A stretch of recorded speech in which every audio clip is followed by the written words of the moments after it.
അജയന്റെ രണ്ടാം മോഷണം പടം കണ്ടിറങ്ങി ആ ഒരു ഔട്ടിൽ തന്നെയാണ് പറയണത്. മലയാള സിനിമയ്ക്ക് എണ്ണം പറഞ്ഞ ഒരു 3D സിനിമകളേ ഉള്ളൂ. എണ്ണം പറഞ്ഞ ഇല്ല, 3D സിനിമകളില്ല. ഫസ്റ്റത്തെ ഇന്ത്യൻ 3D സിനിമ എന്ന് പറഞ്ഞാൽ മലയാള സിനിമയാണ്, കുട്ടിച്ചാത്തൻ. ആ ഗണത്തിലേക്ക്, അത് കുട്ടിച്ചാത്തൻ ഗണത്തിലേക്ക് എന്ന് വെച്ചാൽ 3D സിനിമയിലെ ഏറ്റവും സെറ്റപ്പ് എന്ന് ഉള്ളതല്ല പറഞ്ഞ പടം. ചുമ്മാ റേഞ്ച് എന്ന് പറഞ്ഞാൽ വേറെ റേഞ്ച് പടം. ഒരു രക്ഷയില്ലാത്ത സ്ക്രിപ്റ്റും ഒരു രക്ഷയില്ലാത്ത ഡയറക്ഷൻ ജിതിൻ ലാലിന്റെ ഫസ്റ്റ് പടമാണെന്നുള്ളത് നമുക്ക് ചിന്തിക്കാൻ പറ്റില്ല. ആള് കുറെ അസോസിയേറ്റ്, സെക്കൻഡ് ഡയറക്ടർ, അങ്ങനെ കുറെ പദവികൾ എടുത്തിട്ടുണ്ട്. പക്ഷെ പുള്ളിയുടെ ഫസ്റ്റ് പടം എന്നുള്ളത് പുള്ളി അങ്ങ് ഞെട്ടിച്ച് കളഞ്ഞു. ഉള്ള കാര്യം പറയാല, ഒരു 5-6 വർഷത്തെ കഷ്ടപ്പാടാണെന്ന് പുള്ളി പറയുന്നുണ്ട്. ആ കഷ്ടപ്പാടിന്റെ ഫലം ഈ പടത്തിലുണ്ട്. 30 കോടി മുടക്കി പിടിച്ച സിനിമയാണ് മാജിക് ഫ്രെയിംസും ലിസ്റ്റിൻ സ്റ്റീഫനൊക്കെ ആയിട്ട്. ലിസ്റ്റിൻ സ്റ്റീഫൻ ആൾക്ക് അതിന്റെ ഇരട്ടി എന്തായാലും ഇതിനുള്ളിൽ നിന്ന് കിട്ടും. എഴുതി വെച്ചോ, ഫസ്റ്റ് ദിവസമായിട്ടുള്ളൂ. കളക്ഷൻ വരുമ്പോൾ നോക്കോ, ഏറ്റവും ചുരുങ്ങി 100 കോടി അടിക്കും. പടം ടൊവിനോയുടെ കരിയറിലെ ദ ബെസ്റ്റ് എന്ന് പറഞ്ഞാൽ ദ ബെസ്റ്റ്. മിന്നൽ മുരളി പുള്ളി ചെയ്തിട്ടുള്ളത് അത് തിയേറ്ററിൽ ഇറങ്ങാത്തതിന് നമുക്കൊരു വിഷമം ഉണ്ടായിരുന്നു. ആ പടം തിയേറ്ററിൽ ഓടേണ്ട പടമായിരുന്നുള്ളത്. ഇന്ന് ഈ പടം തിയേറ്ററിൽ ഓടി കളക്ഷൻ പിടിക്കേണ്ട പടമാണ്. അതുപോലത്തെ റേഞ്ച് സിനിമ. നമ്മൾ മലൈക്കോട്ടെ വാലിബനിൽ നമ്മൾ കുറേ പ്രതീക്ഷ വെച്ചിരുന്നു.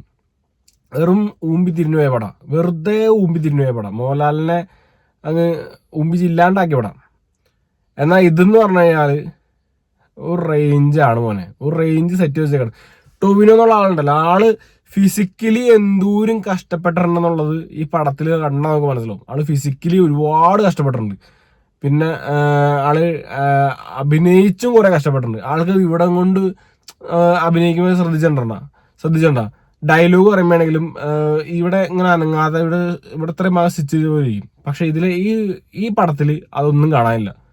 അതെന്ന് വെച്ചാൽ ഡയറക്ടറിന്റെ ബ്രില്യൻസ് ആണ്. പുള്ളിയുടെ ക്യാമറ എടുത്തതിന് ഓരോ ഷോട്ടുകളും ഷോട്ട് ഡിവിഷൻസും എവിടെ ക്യാമറ പ്ലേസ് ചെയ്യണം എന്നുള്ളതും ആ ടൊവിനോനെ അങ്ങോട്ട് വേറെ ലെവല ബൂസ്റ്റ് ചെയ്തിട്ടേക്കുക പടത്തിൽ. അത് കണക്കിന് പുള്ളിക്ക് കാരണം പണി അറിയാവുന്നതിന്റെ കയ്യിൽ ആളെ കിട്ടിക്കഴിയുമ്പോൾ ഇങ്ങനെയാണ്. 3 ക്യാരക്ടർ ഉണ്ട്, 3 നായകന്മാരുണ്ട്, 3 കാലഘട്ടത്തിലെ കഥയാണ്. 3 കാലഘട്ടത്തിലെ കഥയും കണക്ട് ചെയ്തുകൊണ്ട് വന്നേക്കണ ഒരു ത്രെഡ് ലൈനാണ്. ആ ത്രെഡ് ലൈൻ നമ്മൾ ലാസ്റ്റ് ക്ലൈമാക്സിനോട് എടുക്കുമ്പോൾ നമുക്ക് കാര്യങ്ങളൊക്കെ മനസ്സിലാവും, ഇങ്ങനെയൊക്കെയാണെന്നുള്ള കാര്യങ്ങളൊക്കെ മനസ്സിലാവും. പക്ഷെ എന്നാലും അതുവരെ നമ്മളെ കൊണ്ടുവരുന്ന ഒരു സിനിമയാണ്. എന്ന് വെച്ച് കഴിഞ്ഞാൽ കൊണ്ടുവന്ന ഒരു എഡ്ജ് ഓഫ് ദ സീറ്റൊക്കെ ഇരുത്തി നമ്മളെ അങ്ങ് ഇതാണ് സിനിമ എന്ന ഒരു ഏരിയ വരെ ഉണ്ട്. ലാസ്റ്റ് ആകുമ്പോൾ നമുക്ക് മനസ്സിലായി കഴിയുമ്പോൾ പിന്നെ അതിൻ്റെ ഒരു ഇത് കുറയുമല്ലോ, ഓട്ടോമാറ്റിക്കലി കുറയും, അത് ഒരു ഇത് കുറയും. പിന്നെ എനിക്ക് നായികമാരിലെ ഏറ്റവും ഇഷ്ടപ്പെട്ടത് സുരഭി ലക്ഷ്മിയാണ്. അവരെ നമ്മുടെ നാഷണൽ അവാർഡ് വിന്നറെ എനിക്ക് ഭയങ്കര ഇഷ്ടപ്പെട്ടവരെ, എനിക്ക് ഭയങ്കര ഇഷ്ടപ്പെട്ടായിരുന്നു. പിന്നെ ബേസിലുണ്ട് പടത്തിൽ, ബേസിലിന്റെ ക്യാരക്ടർ കൊള്ളാം. എടുത്തു പറയാവുന്ന ക്യാരക്ടേഴ്സ് അവരൊക്കെ അങ്ങനെയൊക്കെയാണ്. ബേസിലിന്റെ ക്യാരക്ടർ ഭയങ്കര എടുത്തു പറയാൻ നോട്ടീസബിൾ ക്യാരക്ടറാണ്. അത് അറിയാലോ, അത് ആശാനും ശിഷ്യനും അല്ല ഫ്രണ്ട്സ് തമ്മിലാണ്.